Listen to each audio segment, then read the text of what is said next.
और गुफ्तगू का उन्वान है इश्क। जिनको समझ आई वो बोलें जरा, मौजू क्या है?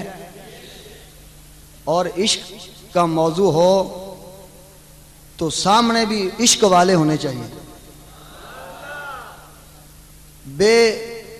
जो इश्क होते हैं ना, बगैर इश्क के, बे इश्क के, उनके सामने इश्क की बात करनी ये मुनासिब नहीं है।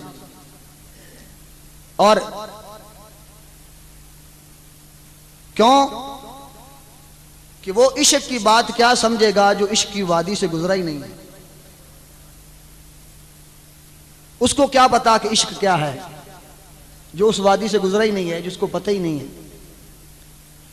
तो आज मैं आपको बताऊंगा कि इश्क है क्या, इश्क कहते किसे हैं। ये जो एक हमारा दुनियावी है ना, वो नहीं है। इश्क किस चीज का नाम है? ये चखने चखाने वाली चीज का नाम है। इसका ताल्लुक चखने और चखाने से है।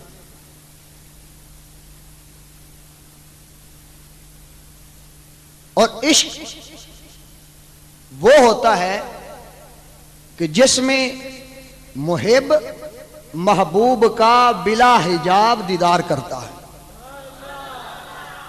बगैर पर्दे के दीदार करता है, वो होता है इश्क।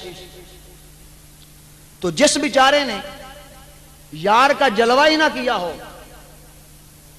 जिस बेचारे ने यार का जलवा ही ना किया हो, वो इश्क क्या करेगा?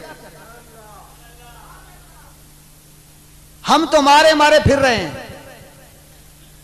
कि कहीं से इश्क की खैरात मिल जाए। मारे मारे फिर रहे हैं कि हमें कहीं से इश्क की खैरात मिल जाए। और इश्क के बहते हुए समंदर में अल्लाह अकबर, हमें भी एक कतरा नसीब हो जाए। और हुस्ने यार बेनकाब होकर सामने आ जाए। हुस्ने यार बेनकाब होकर सामने आ जाए तो इश्क की मेराज हो जाती है। इश्क की मेराज हो जाती है।